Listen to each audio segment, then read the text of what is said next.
Very good. This is Ajahn Brahm back again. Так, замечательно. С вами снова Аджан Брам.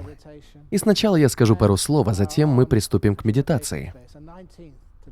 Какое сегодня число? Сегодня 19 мая 2020 года. Я не знаю, сколько еще будет таких записей, потому что, похоже, ситуация с ковидом улучшается. То есть у ковида дела идут не очень, он покидает нас. Бедный ковид, пусть он покоится с миром. Мы проводим эти лекции, чтобы вдохновить вас немного расслабиться, помедитировать, развить позитивный настрой, чтобы вы не так сильно беспокоились. У меня здесь есть небольшой молоточек для гонга, но иногда я использую его для других целей. Это напоминает мне об одном очень простом учении Аджана Ча. Аджан Ча окончил лишь 4 класса школы, потому что у него не было другой возможности.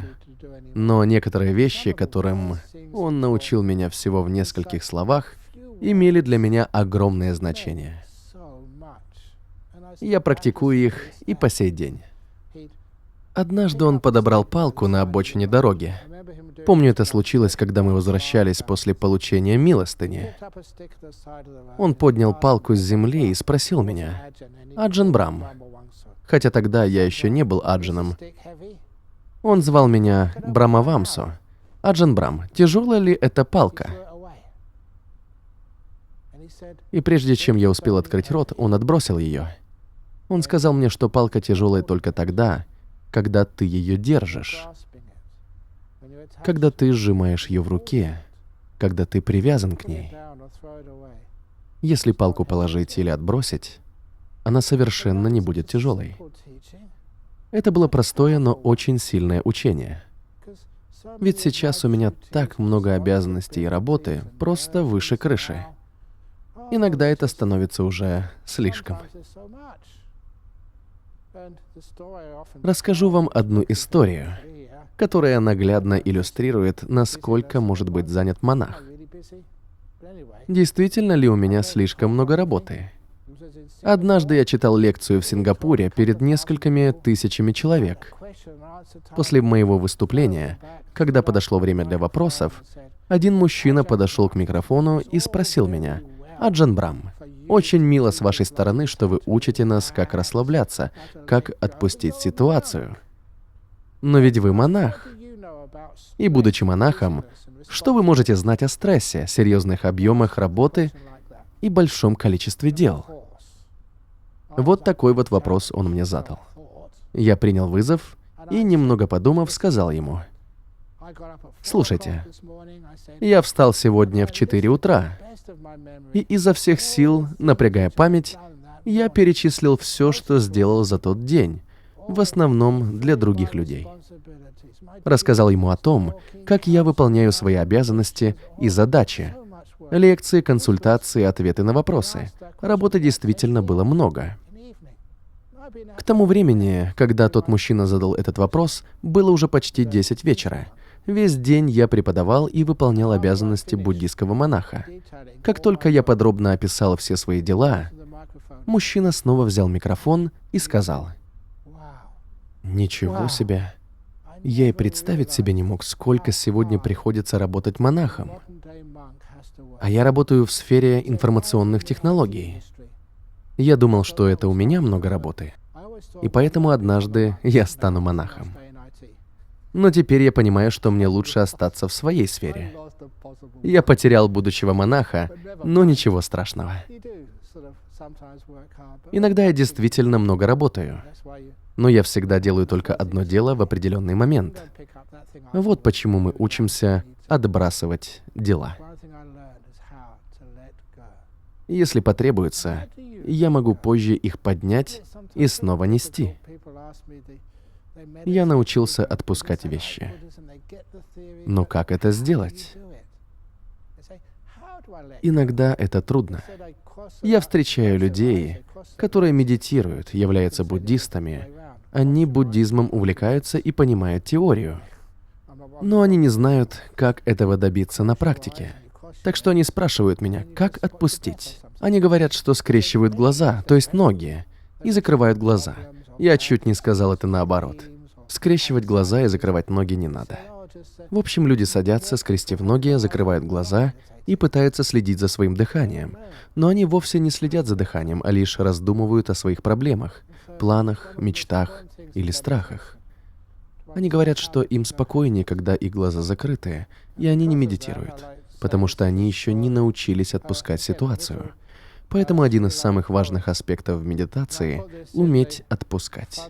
Я люблю рассказывать одну коротенькую историю, собственно, стихотворение из 3 строк, которое я поместил на обложке одной из своих книг.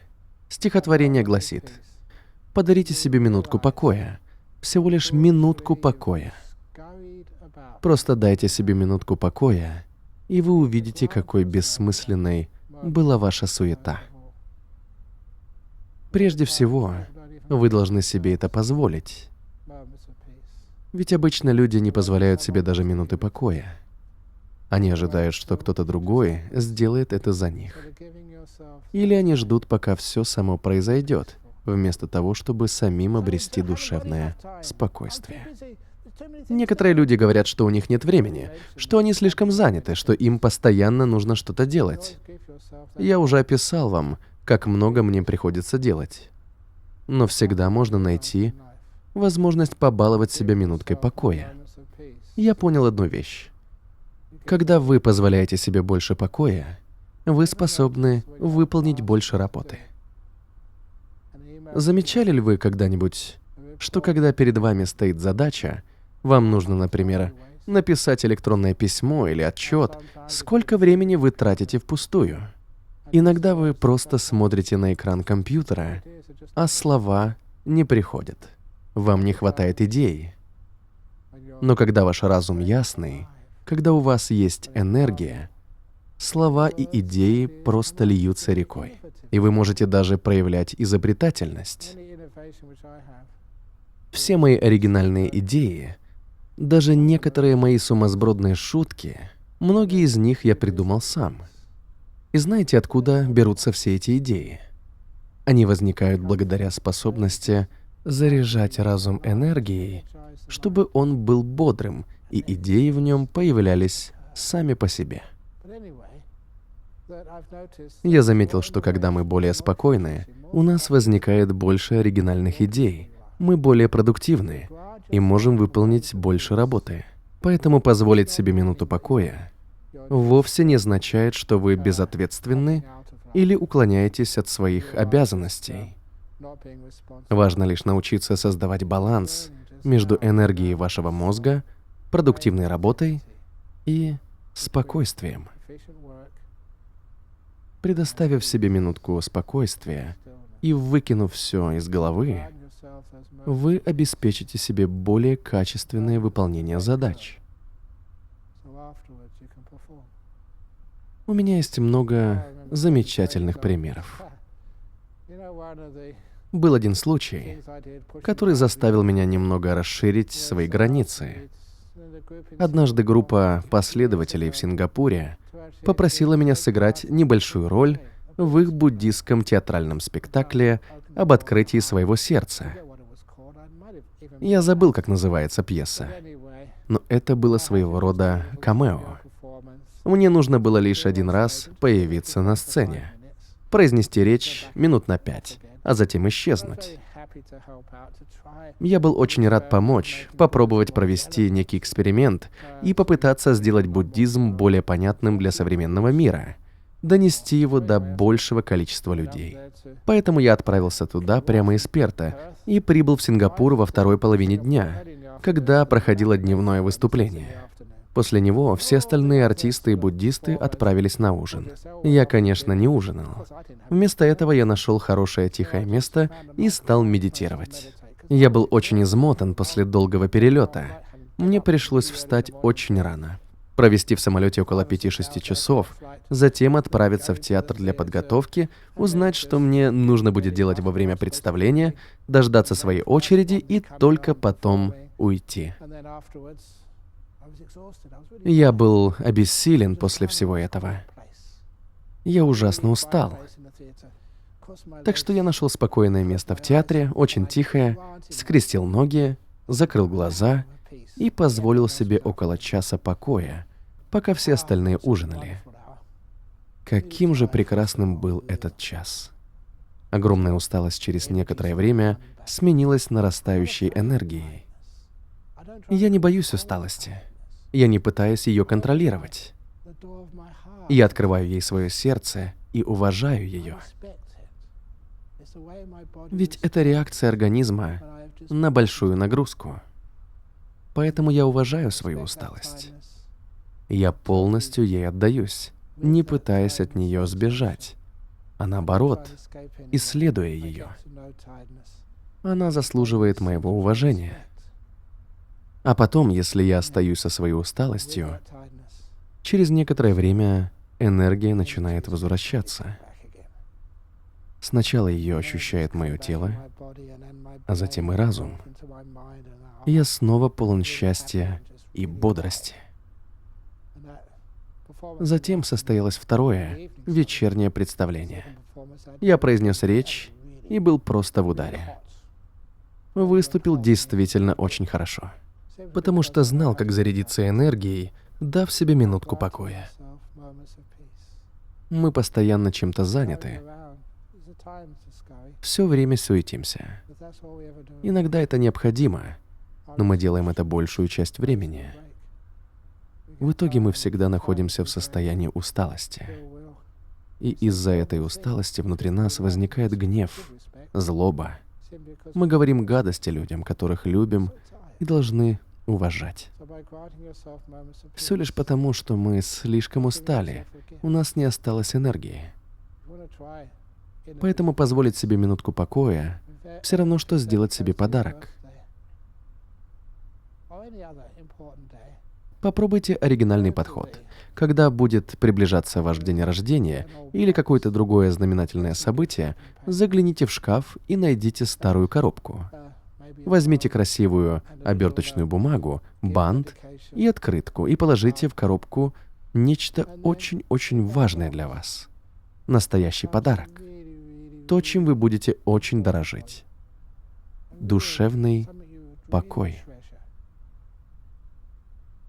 Вы можете даже подписать его на листочке бумаги. Покой. Для меня. Далее напишите ваше имя. С любовью от меня. И ваша подпись. Затем положите пожелание в коробку. Покой для меня с любовью от меня. Закройте коробку и заверните ее как можно бережнее в красивую подарочную бумагу. Завяжите бант, прикрепите открытку с надписью «С днем рождения», «Юбилеем», «Днем матери», «Днем отца». Да с чем угодно. «С днем меня». Поставьте куда-нибудь коробку, а потом отправляйтесь на обед или на работу, или спать.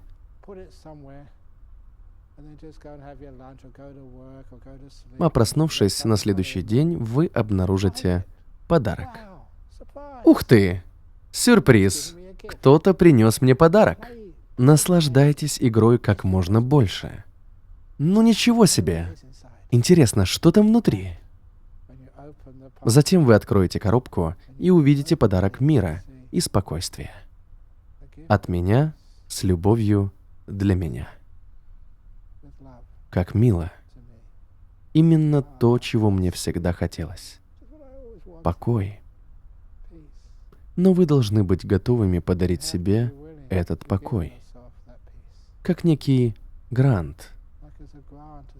Разрешение на мгновение оставить все позади. Ваше прошлое и будущее. Все жизненные проблемы. И подарить себе этот дар спокойствия. Именно так мы учимся отпускать.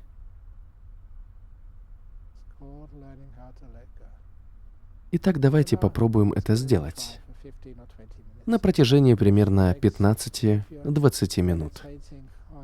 Вы можете сидеть со скрещенными ногами на полу или на подушке.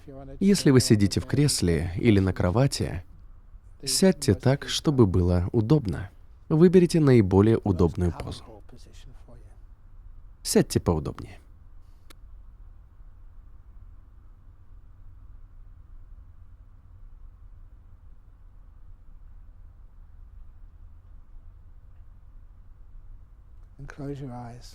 И закройте глаза. Почувствуйте свое тело. Будьте добры к нему. Это принесет ему спокойствие. Тело. Я кормлю тебя, упражняю, даю тебе отдых. А сейчас я подарю тебе минуту покоя. Ноги. Пожалуйста, примите покой, который я посылаю вам. Я посылаю покой своим ступням, лодыжкам, икрам, коленям и бедрам.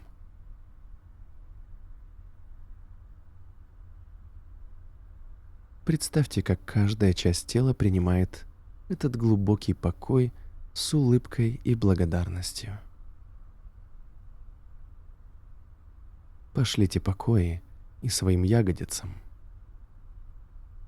Простите, что придавил вас, сидя на подушке. Далее пошлите покой в область бедер и талии, тела. Прими это чувство спокойствия и умиротворения. Затем поднимитесь вдоль позвоночника и расслабьте все. Каждую мышцу, каждую кость, каждую связку и сустав. Представьте, какой подарок вы сейчас делаете своему телу. Пусть покой наполнит ваши плечи. Вы можете представить себе этот дар по-разному, как золотой свет или как чудесный бальзам, которым вы массируете свои усталые, отяжелевшие от напряжения суставы. Я дарю вам покой.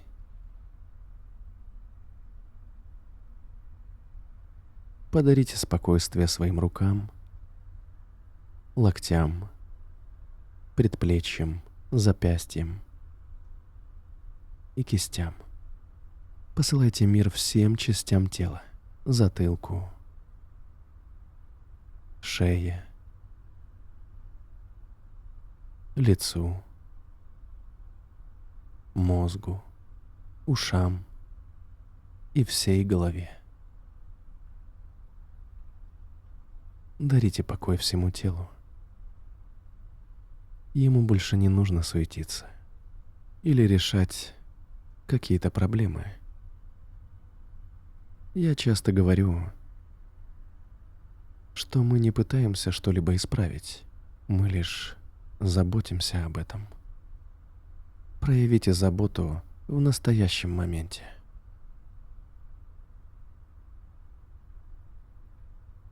Затем перейдите к своему разуму. Разум, я посылаю тебе покой. Не пытайтесь на чем-то сосредоточиться или избавиться от чего-либо. Сейчас не время для осознанности. Вместо этого просто подарите себе спокойствие. Будьте в мире со всем, что вы сейчас испытываете.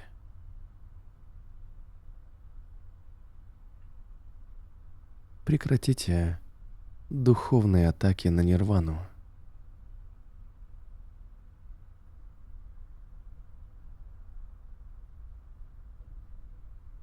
Научитесь оставаться здесь, в настоящем моменте.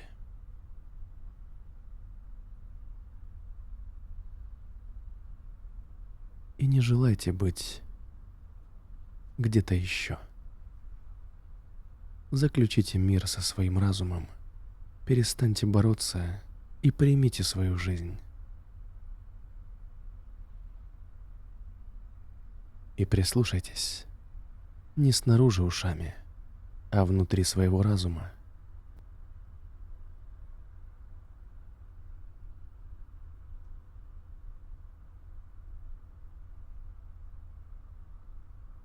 И тогда вы услышите песню исцеляющей тишины.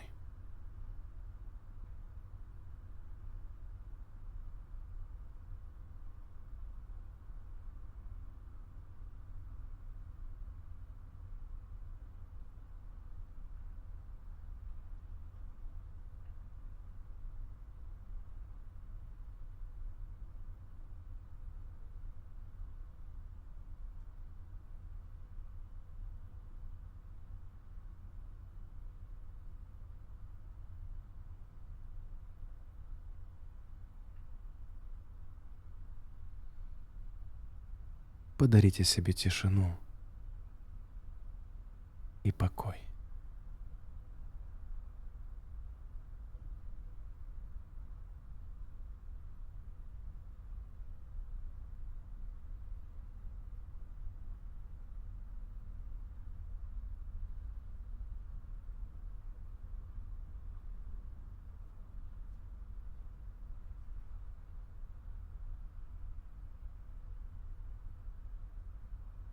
Подарите себе свободу.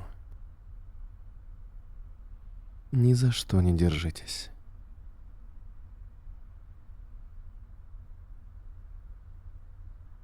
Этот момент приходит и уходит.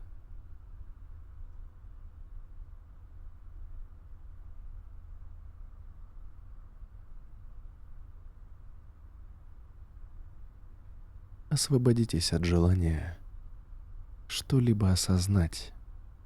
Просто будьте.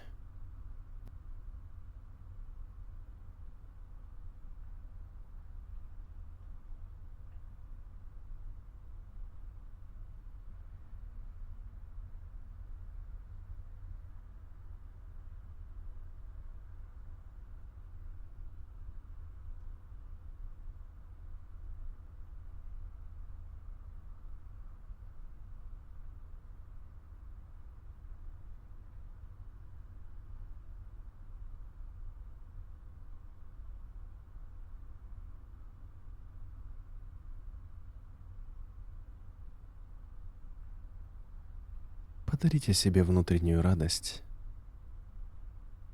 прекрасное блаженство в расслабленном теле, в спокойном разуме, который остается с вами и не хочет никуда уходить. Это и есть покой.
Приближается конец этой короткой медитации с сопровождением.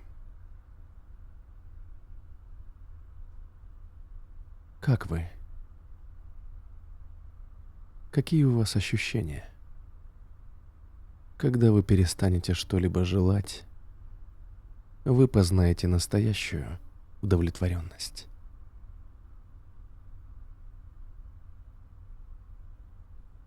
Спокойный разум,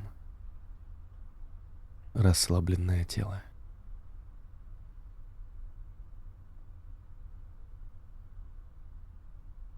Вы только что предоставили себе минутку покоя и тишины.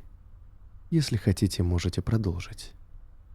Если же хотите поделиться этими дарами доброты и спокойствия с миром, то сейчас самое время. Теперь медленно откройте глаза.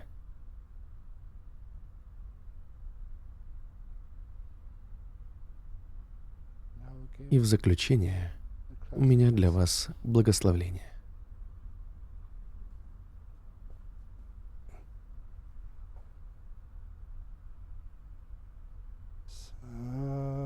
Пусть все болезни обойдут вас стороной.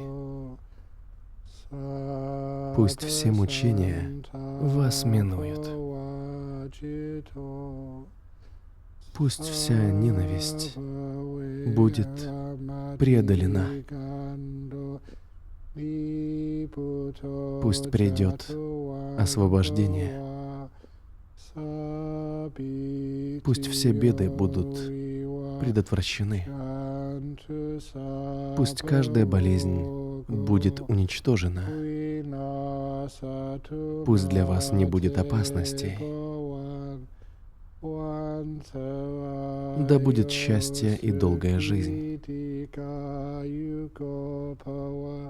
Для человека почтительного характера, который всегда уважает старших, увеличиваются 4 качества.